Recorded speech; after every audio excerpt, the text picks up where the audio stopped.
Hey everyone, we're here today with Nancee Marin from The Language Agent to talk about editing and starting in business. Hey Nancee, how are you today? All right. How about you? Doing Great to have good. you. Absolutely. Thank you so much for joining me today. Your pleasure. So let's start with the basics. How did you get started with, so first of all, like tongue-tied, but how did you get started with editing? Tell us a little about like what you do and then how you got started with it. I'm a trade nonfiction line editor, copy editor, and proofreader. For those of you who don't know what trade is, it refers to materials sold in places like Amazon, Barnes & Noble, Target, Walmart, grocery stores, airport stores, you name it, as opposed to academic, scientific, medical, technical, and legal materials. I also do business editing, websites, and blogs. And I'd love to branch out into translation and translation editing as well. And how I got into editing, it was like in a roundabout way. Because I got into pet sitting, actually. As I started networking with a bunch of people on Facebook, and I happened to stumble into an international house sitting group. So one of the members was also a musician like me. She got into this travel thing. Actually a coach, a marketing coach for authors, for self-published authors, and she asked me to proof her book series, and just took off from there. That's really cool. I have a similar thing where I started like by accident. So it's funny how many of us in this industry did. So that's really cool to hear. I had never known that before. One of the things on your website, so when people go to thelanguageagent.com, it talks about walking them through the self-publishing process. Talk about what that looks like, because you're not a self-publishing coach, correct? Yeah, that's right. I'm strictly Okay. editing. Yeah. Right. So talk us through when you say that you can help through the self-publishing process. If I'm somebody looking for a coach, but I don't realize that what I really need is an editor, what does that look like? Okay, first I ask them if they are now, the stage they're at. If they're new to craft of writing and about to start writing, I normally advise them to work with a writing coach or a developmental editor who's also a writing coach. And a lot of developmental editors are writing coaches. Mm-hmm. For medium length or standard length books, I'd say about 50,000 to 70,000 words. I suggest that all authors, regardless of skill level, work with a developmental editor. If authors choose not to write their books themselves, they can hire ghostwriters. This is where you come in. While writing, or even before writing, writers should really consider starting their own author websites for marketing and promo purposes, and they need to be done early to create awareness, and more on that later. And once writing and developmental editing are done, I'll handle the editing and copy editing or proofreading if they happen to have editors already. And while we're at the editing stage, I also refer authors to other pros, formatters for ebooks, typesetters for print books, book cover designers, and maybe illustrators too if they want some illustration done. And get all the freelancers lined up to streamline the process. And once those things are done, proofreaders take over to make sure the text and design aspects are good to go. Proofreaders are basically the QA specialists, and there are other things to do, like getting an ISBN. Book shepherds typically help you do this, and the other steps I've just mentioned. The last and especially important step is marketing. It's best to work with a book marketing coach, and the coach will show you how to do Amazon keyword research for titles, for one thing. And this is unique to self-publishing. You've got to market your book right. All that hard work you've done won't translate into profits if you don't put a lot of effort into marketing. And people out there to be aware of what you're doing, and you as an author need to focus on marketing and promo. Those are necessary evils. Even traditional publishers expect their authors to do marketing and promo on their own.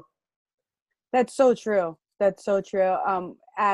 Yes, you mentioned I'm ghostwriters where I come in, and then I'm also a developmental editor is really what I do now. I've moved more from ghostwriting into coaching people, which is how I connected with you. Yeah.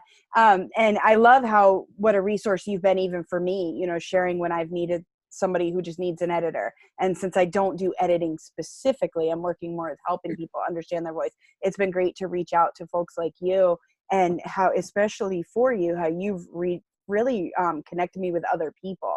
You've helped me grow my list of resources, so that's been really helpful. But what I've seen a lot as a ghostwriter is the publishers or these authors who they get their book done and then they don't know that they have to market it themselves. And that is huge. I love that you mentioned that. Talk about some of the bumps you've faced, Nancee, as you've been doing your own business and, because you've grown this from the ground up, like this is what you do, correct? Yep. Okay. And I've got a lot to say about this, so here we go. Editors and other language professionals offer niche services for niche markets and niche demographics, kind of like boutiques. So they're not like, say, house cleaning service, plumbing, auto repair, dog walking, or pet sitting visits. And daily service type of thing. Things that people need every day. I happen to provide pet services on a part-time basis as well. So, of course, providers of services I've just mentioned earlier can definitely use quality editing and proofing for their business materials, and they'll benefit from publishing books to showcase their expertise. And book publishing isn't just for multi-millionaire entrepreneurs or CEOs of multinational corporations. And the thing is, human languages are complex and sophisticated. We use language as part of daily communication, but it's not as accessible as music. Music is universal. People around the world understand it, connect to it. They feel it consciously and subconsciously. It's an all ages thing, and random strangers and friends are more likely to ask you about your favorite kinds of music, favorite songs, singers, bands, songwriters, composers, and so on. They're common conversation topics or icebreakers. So it's rare to find people who hate music. Sure, people sometimes also ask you about your favorite books or authors, but I don't find those questions to be as common as those related to music or movies. People are more likely to talk about concerts and book signings, probably because books are limited to and focused on a certain language, which is a niche in and of itself. And editing is not my first rodeo in self-employment. I actually had moderate success as a private music teacher, but it was much easier for me to get clients. In other words, piano students, then getting leads for editing services and creating brand awareness for them. Honestly, it's almost like pulling teeth. People don't seem to really see the use for editing or proofing, at least not at first glance. It just doesn't really come to mind. It's a completely different world, totally different planet. I happen to live in an area with big church communities and schools, and obviously music is an important part of those circles. Parents want their kids to get started as soon as possible, and this is one of those services where you can get your clients young and early and hopefully retain them for a long time. And typically you get to work with clients/students on a weekly basis. That's not the case with editing or writing clients. You work with them only once or just a few times at most, and the work schedule is more sporadic. And editing is not considered as hot or lucrative as tech skills and marketing and sales. Coding, web design, web development, social media marketing, digital marketing, SEO, yada, yada, yada. So as an editor, I feel it's pretty hard to cut through the noise in the online business world. And of course, we have to contend with outsourcing platform sites like Fiverr, Upwork, and so on, which promote the race to the bottom. They encourage bargain basement prices, so that makes it more challenging to convince people to buy based on value instead of price. I've actually mentioned this on one of my blog posts.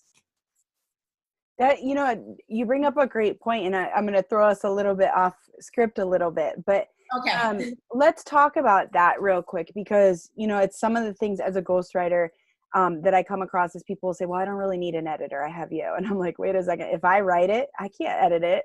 And, it might say like Bob went to the store to pick up eggs. And what I actually type is Bob went to store to pick up bags. I won't catch it because I know that I typed Bob went to the store to pick up eggs. Why would I type anything else?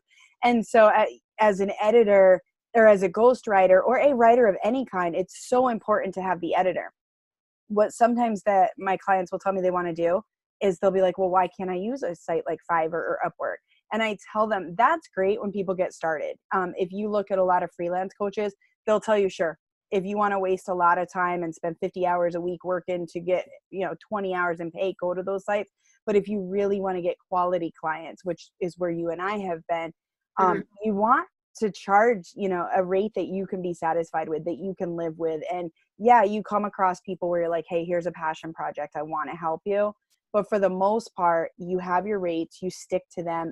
And there's a huge difference between the person working for themselves and the person who is just offering some services on Fiverr.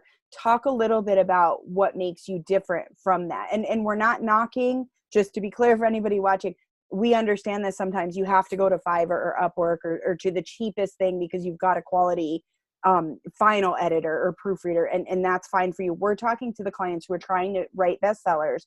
We're talking to the people out there who have a dream, a message they want to get out to people, and they want to do it in a quality way, start to finish.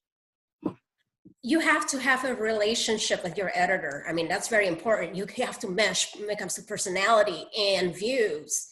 Yeah. And interest. I mean, it's not just, you can't just find them just a random editor like on Fiverr or Upwork or People Per Hour, because it's very limited. You can only talk to them through their system. You can't email them. You can't check out their website. You can't message them. How are we going to build a relationship?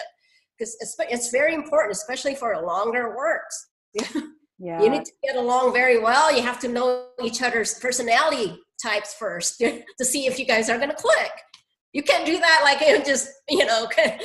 just messaging through Fiverr. I mean, it's best to do that like on Facebook, Instagram, get to know each other's personality quirks.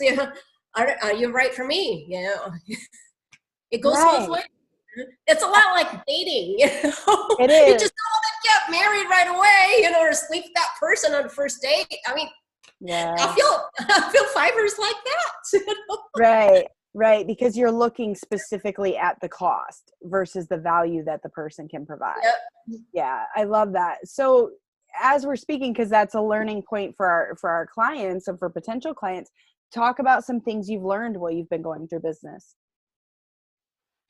Oh, it's a lot. If you want me to go through to actually what to expect, if people want to be like editors, proofreaders, that kind of thing too. Yeah, sure. Yeah, I have a lot to say about this. Bring it on. That's what we're here for, is to help educate the creatives that watch this. Oh yeah. Just, the warts and all, and the good stuff too, of course. I won't get into this if it weren't good, So right.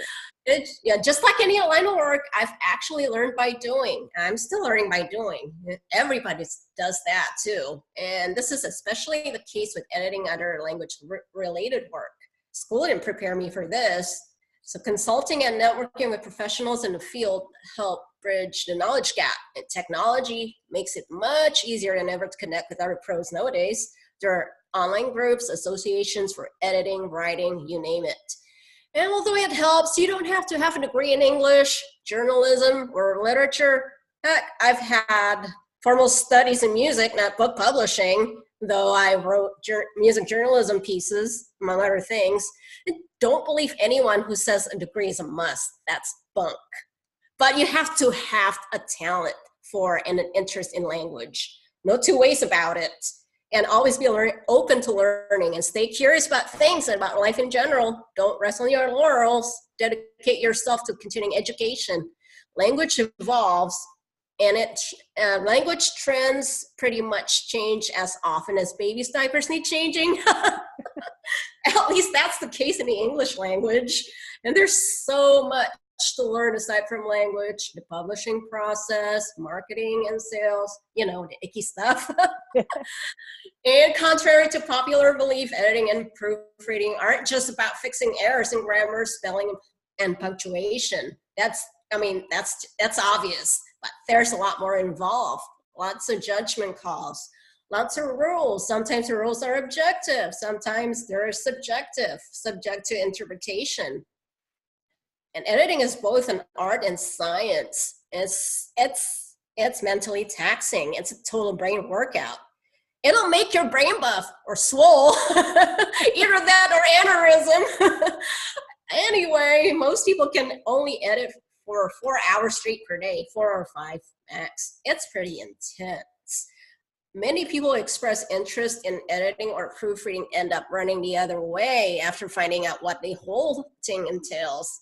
What the whole thing is, I mean, just it's way over their head. So true. Yeah, just a friendly warning, people. And last but definitely not least, question everything. I've been wanting to say this, and finally I have a forum to say it. I've been scared to talk about it, but I've just got to come out and say it anyway. This is very important. Yeah. Question everything. Put on your analytical and logical cap as you do while editing. As a language professional, you don't have to follow all the language trends, the latest trends language, just because they're popular or socially righteous, with air quotes, doesn't mean they're right. I'm talking about social justice style virtue signaling via language, which is the rage these days, especially in the academic and publishing circles. Just question the motives behind it. It restricts the freedom of speech and the freedom of expression instead of promoting them. Let's keep them alive. That is your moral task. There, I've said it. Language is a wonderful medium of freedom and creativity. It transcends labels and all forms of ego identification. I've said a mouthful, haven't I? I love it though, because that's what these chats are for. You know, they started by accident. Just I wanted to interview a friend. It always been a dream, and I was like, I keep pushing it off. And so finally I asked her if I could, and next thing I knew, I had like 4 of you guys lined up to talk to. I'm like, oh, this is cool, because business is something I haven't focused as much on within the Essential Creative community. Just because it is something, I'm still struggling through, I think when we're in this line of work where you work with people and their stories, you're constantly navigating where are the lines, who are the people you want to work with. Sure, we can grab those, nationally known artists and internationally known authors and the people who are writing multi-billion-dollar movies. That's great. And yeah, the paycheck is great. But is that what we want to do? Is that at the end of the day just what it's about? And for some of us, that answer, like me, became no. I want to be known for more than just someday it comes out that I was so-and-so's ghostwriter. Instead, I want it to be that I'm working with people who don't have a voice. So talk with us, Nancee, about who is your ideal client? Who makes you wake up every day? Yeah. I've been itching to talk about it. I'm glad I'm hitting the right places. Yeah. Oh yeah, definitely. But basically anyone who has expertise, a message, or a story to share as service to humanity and God, the universe, or however you call the higher power. Anyone who's authentic, not afraid to show creative flair, personality quirks, to let their freak flag fly, in a good way, of course. And all that makes a person unique. And anyone who values open-mindedness, constructive feedback, sorry about that, and quality over quantity. And quality doesn't come cheap, as you already know. And if you're easygoing and prompt, tag your it. I'd really love to reach out to survivors of abuse and trauma and those who have struggled with mental health issues. I want to encourage them to share the experience, whether it be through self-help books, memoirs, you name it. And in particular, folks who have been abused and traumatized by those with character disorders or personality disorders, especially on the spectrum of narcissism and psychopathy. And people need to talk about the impact of these disorders at the micro and macro levels, personal relationships up to the world system, the government.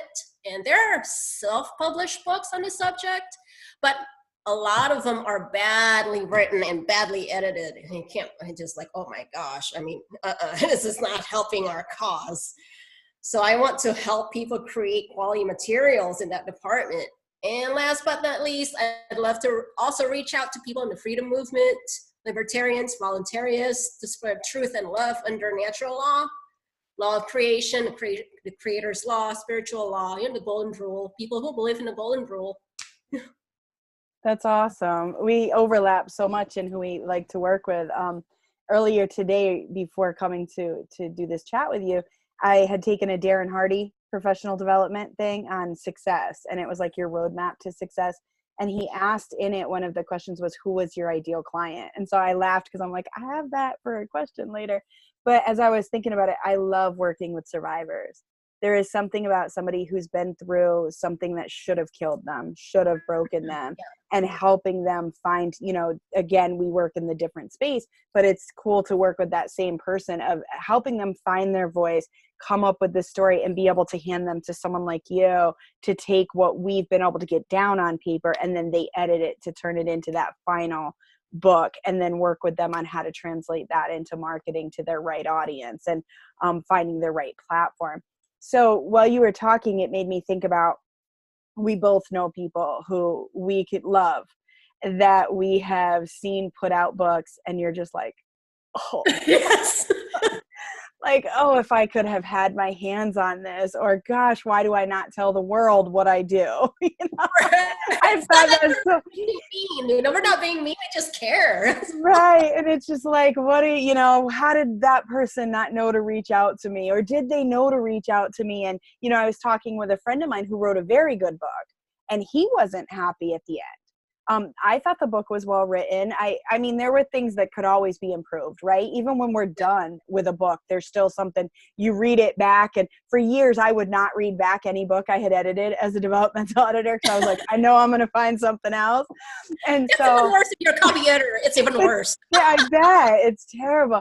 And I don't think people realize how hard we are on ourselves, which is why it's so great when you get a client who is able to ask questions and pick things up.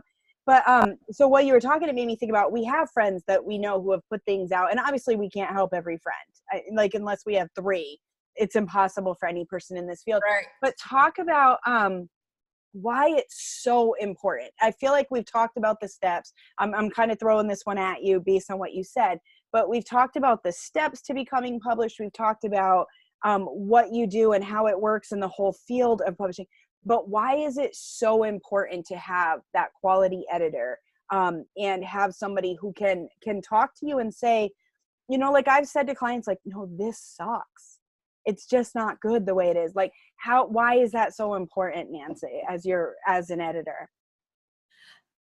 You need to work with an editor because you need multiple pairs of eyes to look at your manuscript objectively. It's hard to do that when you're too close to the material.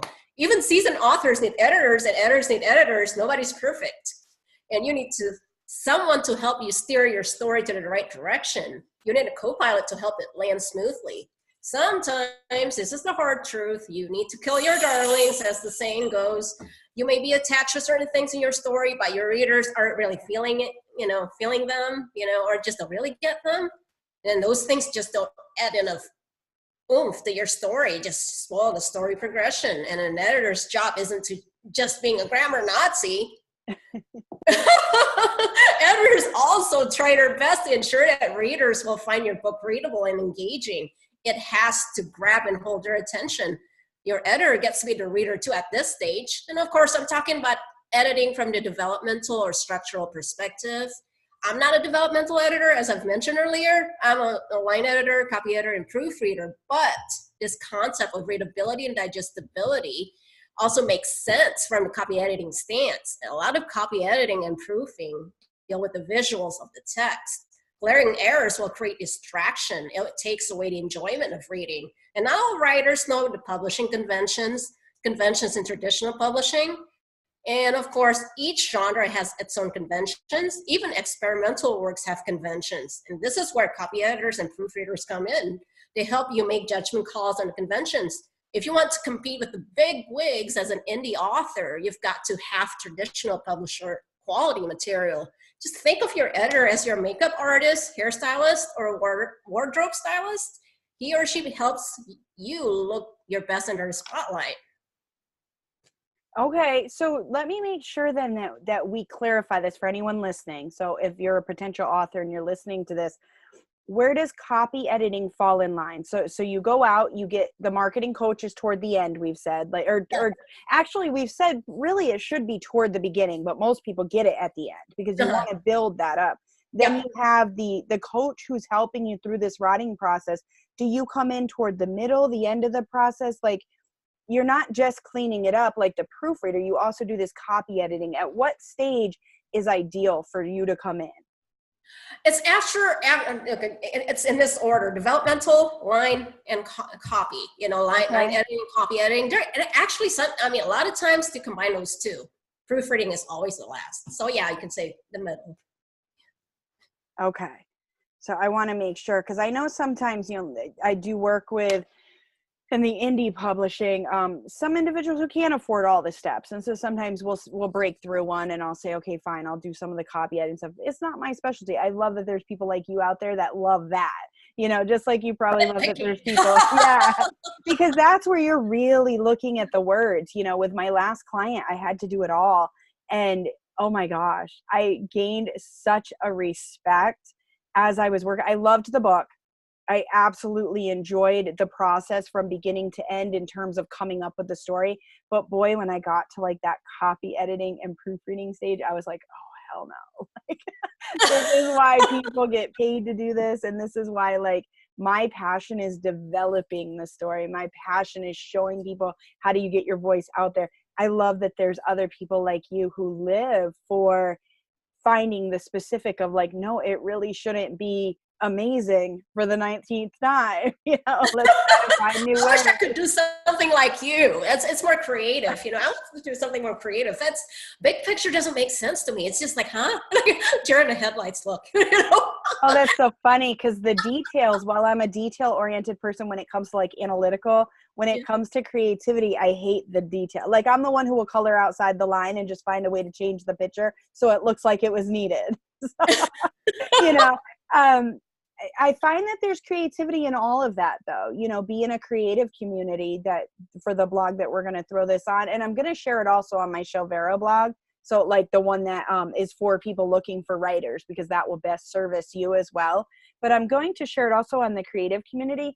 I feel like what you do is creative in the sense that not everybody can look at a sentence as well as what's around it and be able to say this is the best way to phrase it. So I just want to encourage you there. Like what we do is still both creative. It's just maybe in different, you're able, bless you, to look at it, in this smaller scope, where for me, because I am an ideas person, like you could probably execute where I'm like, ooh, 100 million ideas. And you're like, hey, can we stop at 3 and put it?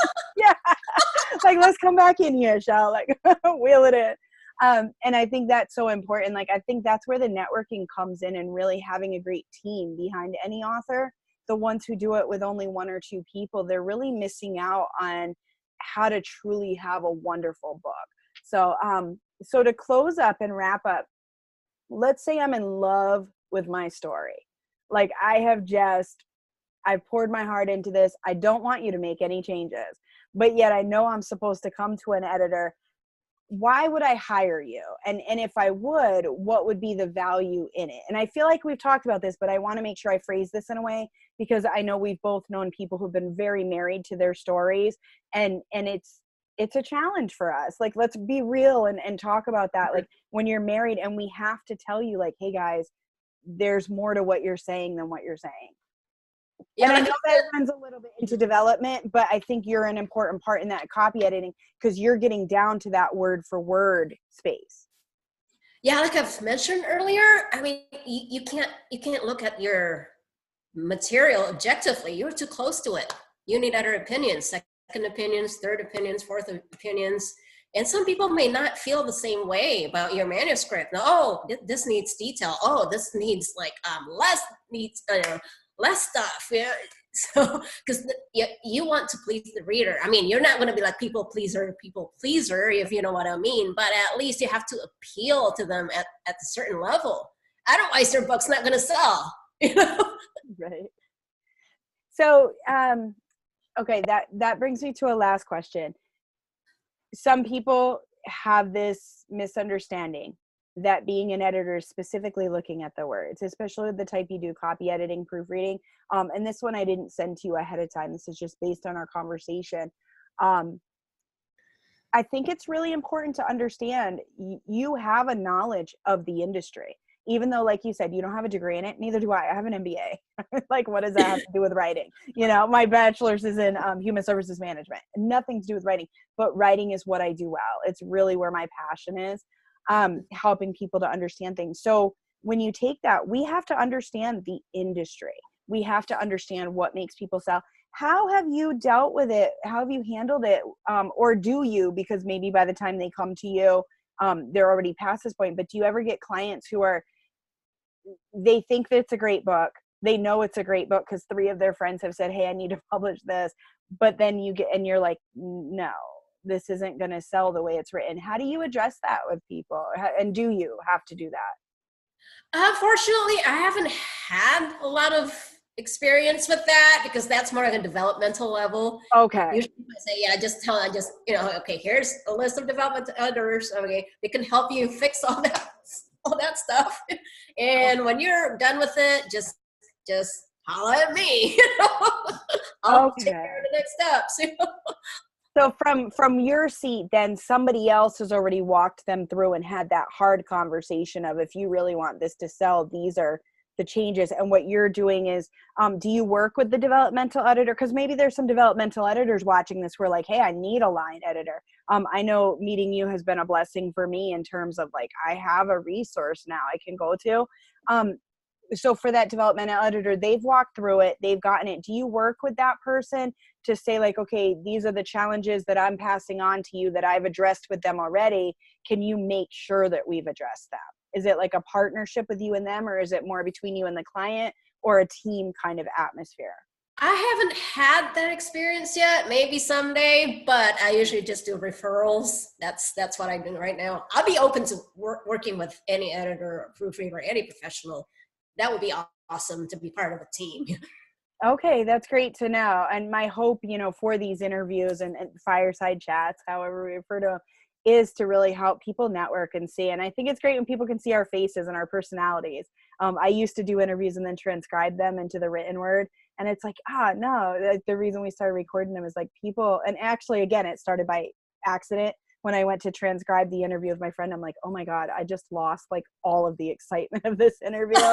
and I consider myself a pretty decent writer, so usually I can catch the mood, but it was like, no, people need to hear this. They need to see it. And then when we went to the next step, I hate video. I don't know about you. I think we pretty much. Oh yeah. Both. I'm allergic to it.